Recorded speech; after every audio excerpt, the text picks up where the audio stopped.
Hey everybody, it's Greg again. It's another edition of Unbreakable podcast. It is Monday. Back to reality after that holidays, January the 5th. So, uh, we got a lot to talk about today. A lot to talk about. We got to talk about that Eagles game yesterday. We got to talk about the Eagles in the playoffs against the 49ers coming up Sunday at 4:30. We're going to talk a little bit about the Phillies. Oh, we got a full packed show today. I want to try to talk really, really fast so that we can like crunch it down to like 20 minutes and not like 2 hours. Anyway, but before we start talking about that, today is birthdays. Happy birthday to the one and only Robert Duvall. Robert Duvall. What a crusty old actor there, right? Crusty. 95 years old today. Boy, we got a lot of old actors, don't we? We got your Clint Eastwood, your Dick Van Dyke, and your Mel Brooks. And yeah, a lot of old actors are still kicking around there, you know? Robert Duvall, I gotta tell you, I was in the same room, your daddy here, as Robert Duvall. I'm not lying. Went to see the Mike Douglas show back in 1977. That's where I met the great, iconic John Ritter. I've told that story before. But on the bill with the iconic Mike Douglas was Robert Duvall. So I was sitting over here. Robert Duvall was like, you see where that door is over? See where? Yeah, he was like over there. So we were in the same room together. We didn't talk, we didn't actually meet, but we were breathing the same air. It counts. So Robert Duvall, he's made a lot of movies over the years. What I remember though is a TV series Robert Duvall made. Was it in the 80s or 90s? It was called Lonesome Dove. Remember Lonesome Dove? Great Western series. Great. If you ever get the chance to stream it, do it because it's a great Western mini series before mini series became like really the vogue, you know. So happy birthday, Robert Duvall, and happy birthday to the ultimate Eagle fan, Bradley Cooper. He's 51 today. 51. You know, was Bradley Cooper at the game yesterday? I guess at the Eagles Washington game. Well, maybe he celebrated his pre-birthday with Jeffrey Lurie yesterday. And it wasn't too pleasant. We'll talk about it in a minute. It is January 5th, and things are getting back to normal after. You know, when do you stop saying Happy New Year to people? When? Tell me when. Do you stop it now? I mean, we were out yesterday to dinner, and I heard some people say Happy New Year, Happy New Year. It was the 4th. Okay, it's only 4 days later. But when do you really stop? Do you stop like today, tomorrow? Is there a time? Like at 10:07? What, you just stop saying Happy New Year, stop. After a while, it kind of gets silly, stupid, you know? It's like March the 3rd, Happy New Year. That's so stupid. Anyway, the days today. It's bird day. Bird. I guess any bird. It just says bird day. Celebrate your bird. And it's whipped cream day. Cream is, you know, a lot of days of whipped cream. But, you know, you could combine the two. Spray some whipped cream on the bird. That doesn't sound good. That doesn't sound. Anyway. So let's talk about that Eagle game yesterday. Well, you know what? A lot of people are going to bitch and complain too. Nick Sirianni didn't play the starters yesterday. He cost himself the number 2 seed. Yeah, probably. Because as it turned out, the Bears lost yesterday to the Lions in Chicago. What a surprise that was, huh? The Bears are still the number 2 seed. because the Eagles lost. If the Eagles would have won yesterday, they would have jumped the Bears and would have been the number 2 seed. Eagles then would have played the Green Bay Packers instead of playing the San Francisco 49ers this week. Now, I don't think it's that big of a deal this week, although I'd rather play the Green Bay Packers. The Packers are banged up. They really have that quarterback. We watched them yesterday. It's pathetic. They got the 3 points against the Vikings. Mistake. And Jordan Love's banged up. Josh Jacobs is banged up. And the Packers aren't good. At least with the 49ers. You do have to worry about Christian McCaffrey, George Kittle. The 49ers are bad too. And, the Seahawks put a hurting to them last weekend. But out of the two, yeah, I would have rather played Green Bay. But you're home, you should win anyway, regardless who you play.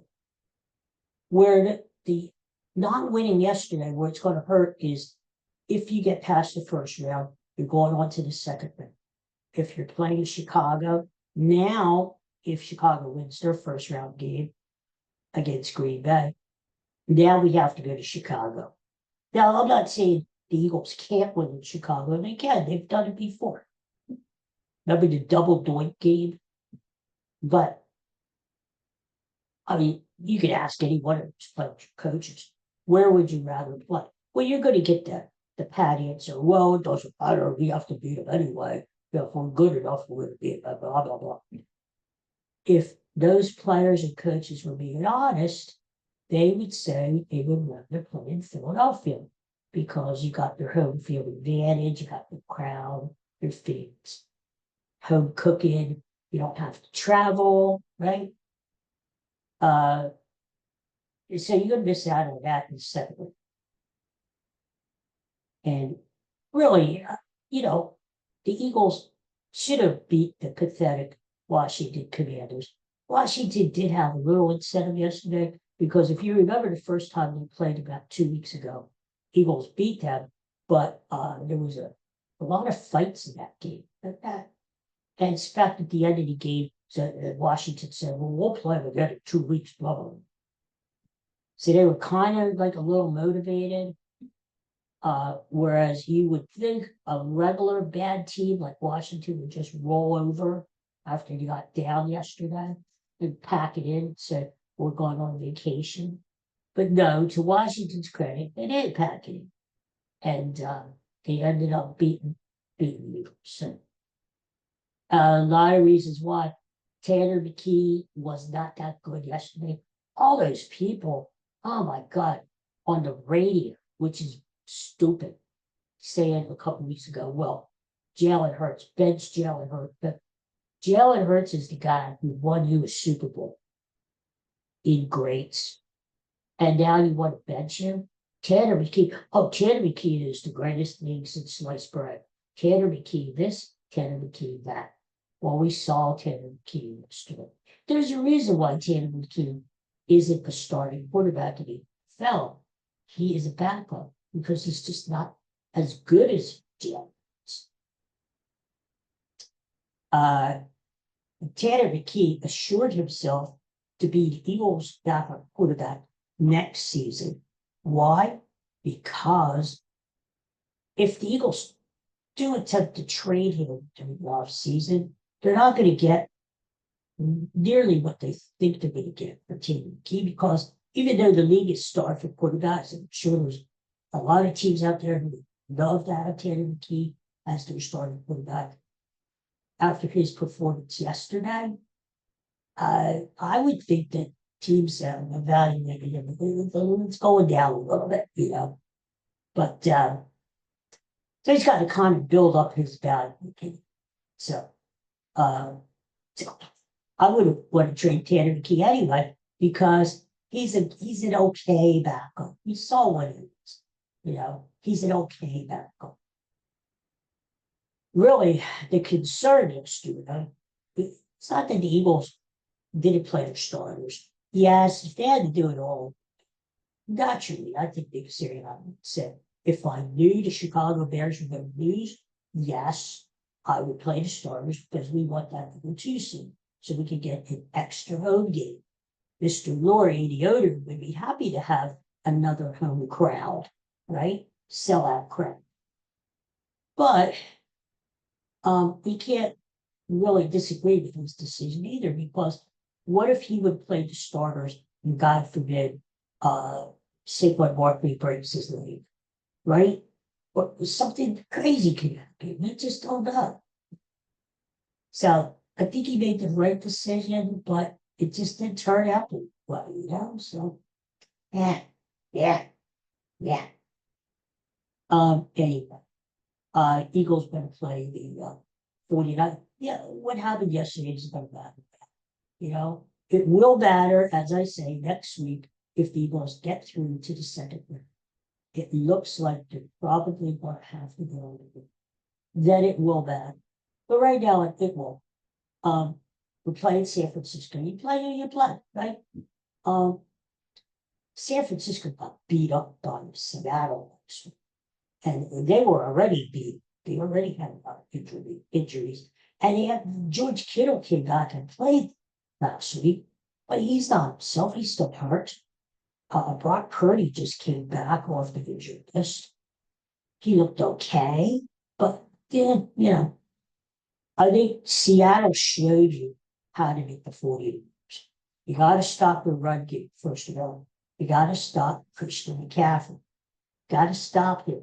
He's going to catch his passes. Like, he caught 6 balls against Seattle. He's going to get hits because that's how they flare him out. He catches those passes in the flat, and goes for it. But you got to tackle the guy. I mean, God forbid the Eagles have a second ball. They're like, oh God, the worst thing happens to them, the backups in the second. Keely Ringo, what the hell is he doing? Team, right? He didn't know which way was up and which way was down. He had his back turned. He was pass interfering all over the place. He was out of position. And the other guy, Bennett, he ought to hit the tip. So the Eagles better hope that they don't sustain any major injuries in the playoffs, because let me tell you something. The Eagles' depth is not as good this year as it was last year. It's not. We saw the backups yesterday, especially in the secondary. God forbid, putting on Mitchell, Cooper DeJean, one of those guys, Reed Blankenship goes down. It's going to be trouble. God forbid he got played Matthew Stafford in the playoffs.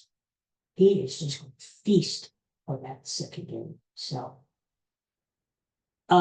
anyway, you got to tackle Christian McCaffrey, either running or passing, receiving.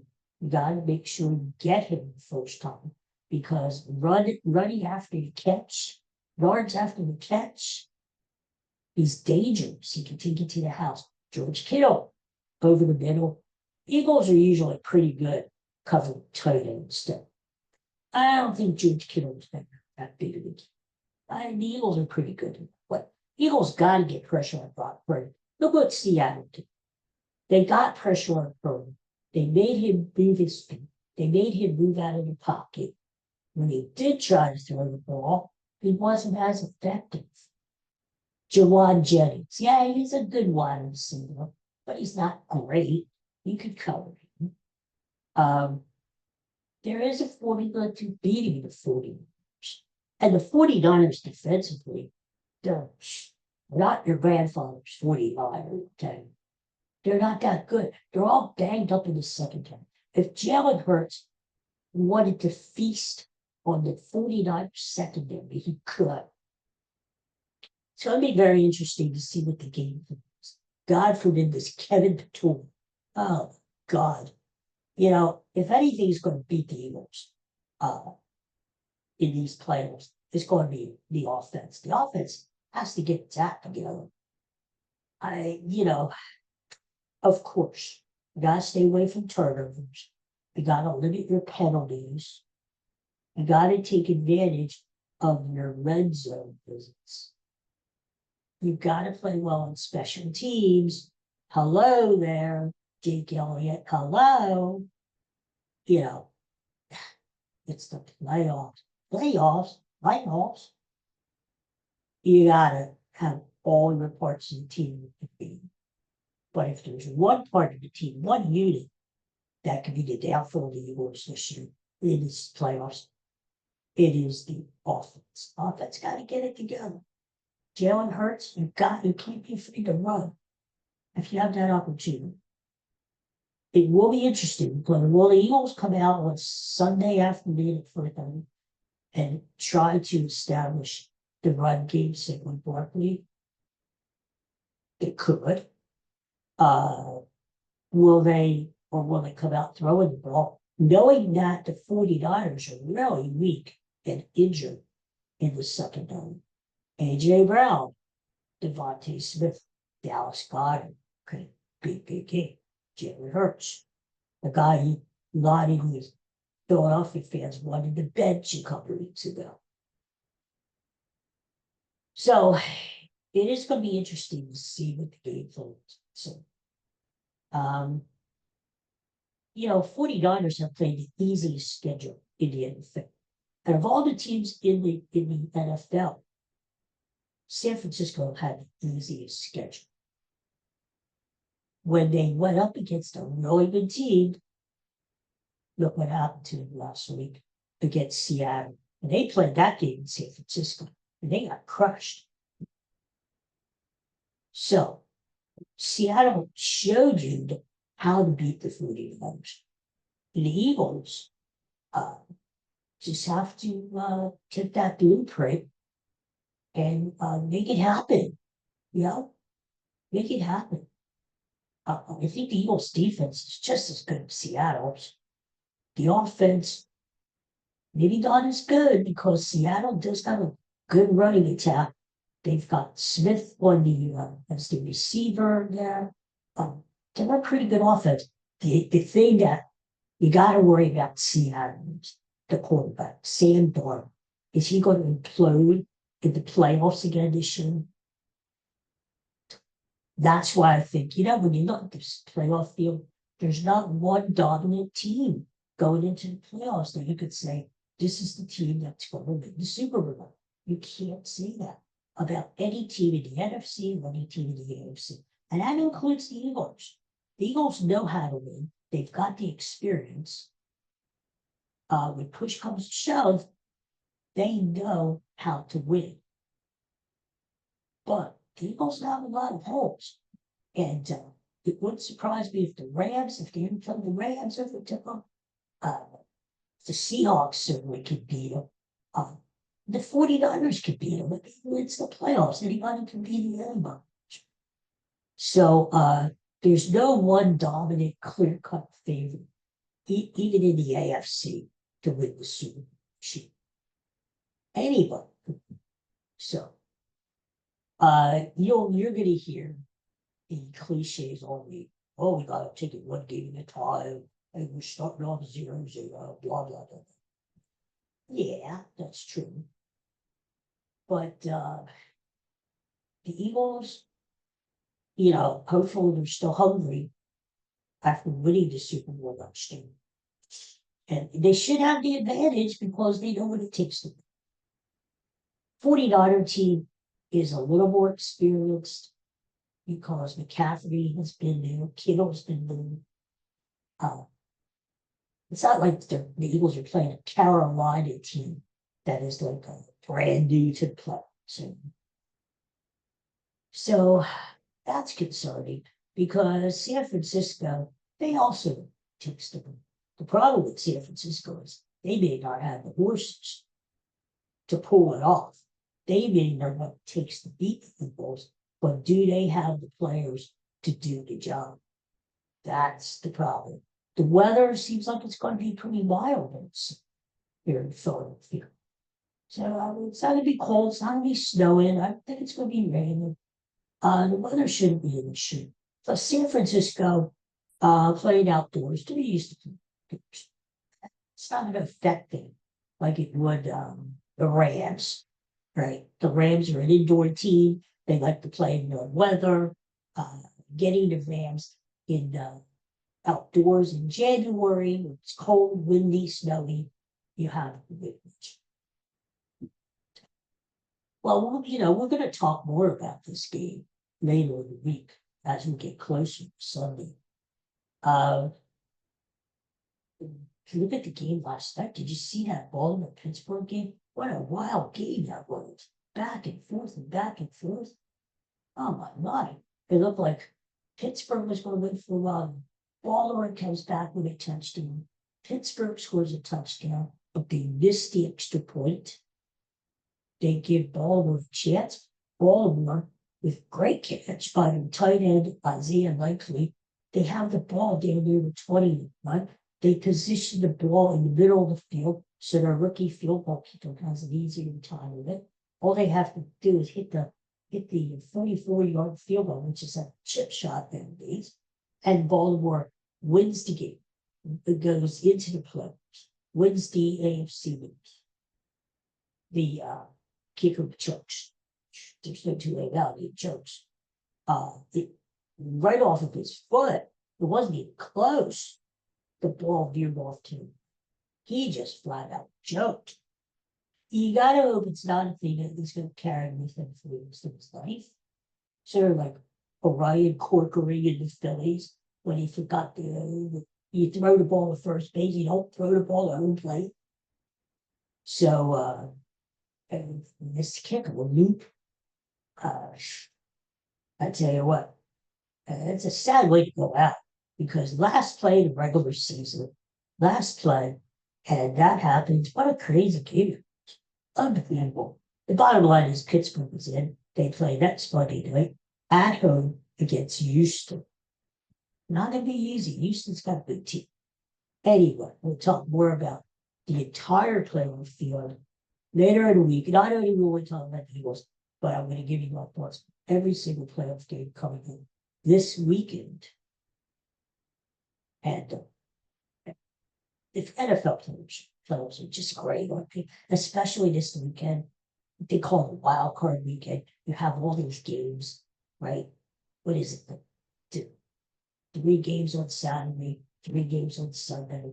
You got a Monday night game. It's just good. It's just good.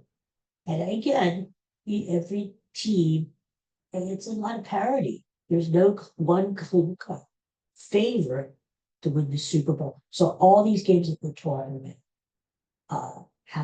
should be good. The one game I'm really looking forward to, other than obviously the Eagles game, is Jacksonville hosting Buffalo. So you got a veteran Buffalo team with the reigning MVP, Josh Allen. No matter where he's playing, Florida, where Buffalo, is dangerous. Sure, Buffalo would rather be playing at home, where they can use their elements, snow, cold, to their advantage. They got to play in Jacksonville, which, okay, the weather should be okay unless it's rated down there, like it was yesterday in Tampa Bay. By the way, Tampa Bay is out of the playoffs. Carolina stinks, even though Tampa Bay won yesterday. This is some crazy stuff. Jacksonville, look out for Jacksonville. That's all I got to tell you. Jacksonville, I always said, I love a hot team going into the playoffs. No matter what sport, baseball, hockey, basketball, football. You got a hot team, you got the momentum. You're going into the playoffs. You see it all the time. Even if you're a wild card team, that team just carries it through. Look out for Jacksonville. They're playing great football and his quarterback, Trevor Lawrence, finally has got back the game. And look out, Buffalo's going in there. Everybody's thinking Buffalo with Josh Allen. Buffalo isn't as good of a team as they've been in the past. I mean, they didn't even win the division this year. New England did. And look at that, New England, they're powerhouse at every game. Oh, God, they're not even winning. They're destroying teams. Oof. Wouldn't it be something if it was Eagles, Patriots again? Back to the Tom Brady days. But anyway, we'll talk more about the playoffs as the week goes on. There's a lot to talk about with the playoffs. So we will. I want to mention the Phillies before I leave too, because there's a hot rumor, that Bichette, a great young player, he's playing for the Blue Jays. He's a free agent, and there's a rumor that the Phillies were in on signing Bichette. It's going to cost them a lot of money, but you're talking about a young player who's only 27, going to be 28, I think in May. He's a great player. Did he need the intermediate events? He almost took the Blue Jays to the World Series championship. Where would he play? He's got a weak arm. You put him in, you pencil him into second base. That's probably the best place for Bichette to play. He's not a great defensive player. He's okay. What I would do, if you keep Bryson Stott, and I would give him another chance at the plate. Bryson Stott is great defensively. I would move Bryson Stott to shortstop or third base. You can always ask Trey Turner, His Royal Highness Trey Turner, if he'd be willing to move to third base. There are thoughts of Trey Turner going to center field. I told you last year the Phillies have asked Trey Turner to move to center field. They did last year, and he refused. Why do I know this? I've got this right from the source. Ruben Amaro Jr. told us that when he was down to visit our baseball group last year. You can't make a guy move. And apparently the Phillies, when they signed Trey Turner, kind of gave him the assurance that he was going to be the shortstop. And that's where Trey Turner wants to play. Granted, he is a little better defensively this past season. A little bit. But if you get Bichette, which is going to be great for the offense, can you imagine Bichette and Trey Turner at the top of that lineup? Holy moly. He just makes things easier for Schwarber and Harper and those guys in the middle. Well, what's going to happen is if you do sign Bichette, you pencil him in for second base. Turner can stay at short. Who's going to play third? I think if they get Bichette, they're not going to sign Bregman. I wouldn't sign Bregman anyway. He's older. You might want to try Bryson Stott at third base. He's got a decent run. I'm sure glove-wise, he could play for. That leaves Alec Bohm out cold. And, Alec Bohm, I don't know what to think of him. I mean, defensively, he's average. He's never going to be a gold glove. Alec Bohm is never going to hit 200 home runs. No matter how much the Phillies want him, they want him to bulk up and put on extra strength. He's a tall, rangy guy. He's not going to do it. He just doesn't have the power. He is a 280 hitter.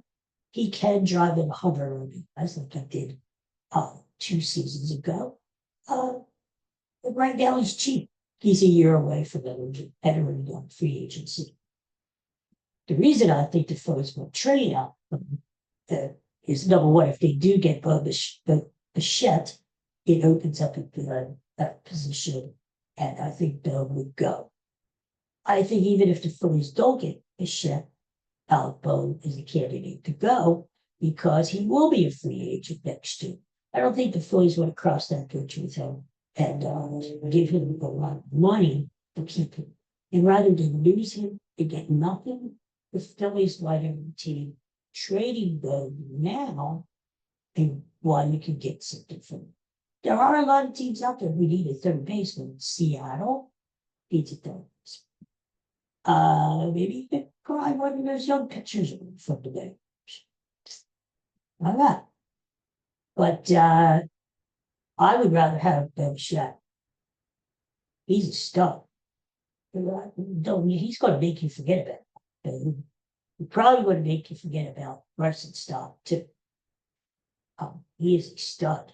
So let's sign Bichette. Let's worry about what we do with these other marginal players that are okay.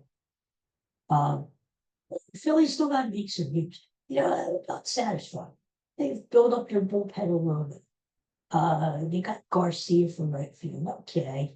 Castellanos is always good. But they can't run the same thing back. Now you might say this all Bo Bichette's stuff is because JT Realmuto is dragging his butt. The Phillies have an offer out there to sign him, re-sign him. He hasn't taken it. He thinks he's going to get more money or more years elsewhere. That's fine. JT, if you want to do that, what are you, 35 years old? Your skills are declining. More power to you. If you want to get 3 years, you want to get more money, fine. Yeah, the Phillies aren't going to be as good at catching, but I would take my chances with Raphael Marchand. I think he's just as good defensively. He's not going to hit as well as JT. But let's face facts. JT is no Yogi Bear anymore, Johnny Bench anymore. So if it means having freeing that money to sign a Bichette or somebody else, I would do it. I would do it. Now you might be saying to yourself, let's bring Ranger Schwartz. Greg, let's bring Ranger. And I would love to see Ranger come back. The Phillies' strong unit last year was their starting pitching. And you hate for them to break that up. In fact, the Phillies would be adding to it. Aaron Nola may be turning back into his old Aaron Nola self if we could go by the way his playoff appearance was against the Dodgers. Andrew Pater is going to break through. So adding Ranger back with Suarez, hopefully Zach Wheeler, Luzardo. That's a pretty good Walker. That's a pretty good solid rotation. Funny thing is, other teams might let Ranger Suarez. The Orioles, I don't think the Phillies want to. I don't think so. Everything you hear that the Phillies are, they wanted Schwarber. Okay, side Schwarber. They really want JT to come back. They're working. When do you hear the Phillies say we really want Ranger back? They're not. They're not. So everybody's saying bring Ranger back, bring Ranger back. Maybe the Phillies don't want him to come back.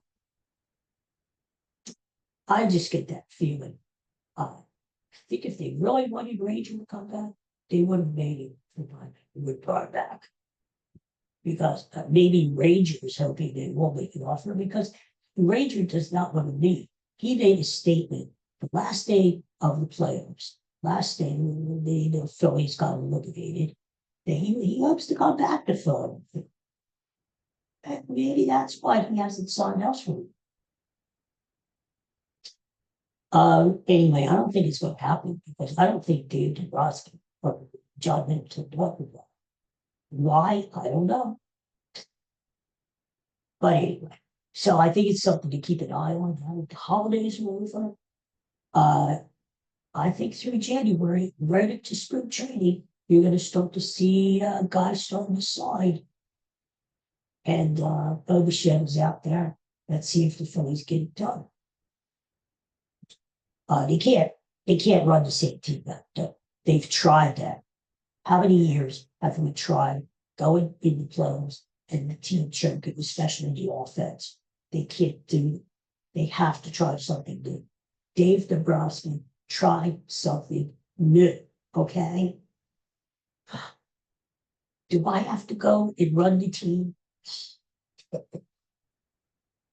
Anyway, so let's keep an eye on the Phillies as the month goes. So we'll see what happens. All right, let me get out of here before this 20 minutes turns into an hour.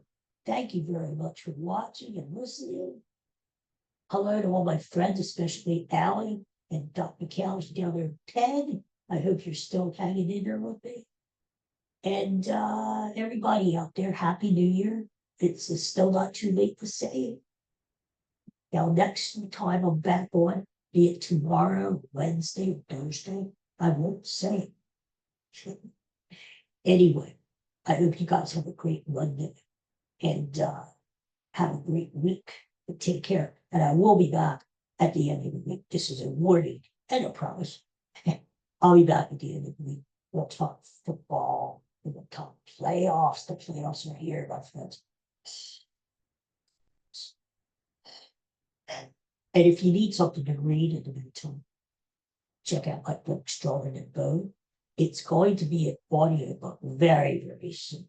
Very soon. Probably mid to late January. It's going to be out as audio book. I'll let you know, like, so you can get a copy and listen to it, whether you're in the car or you're just lounging around. Okay. Take care, everybody. Peace and love. Talk to you soon. Bye.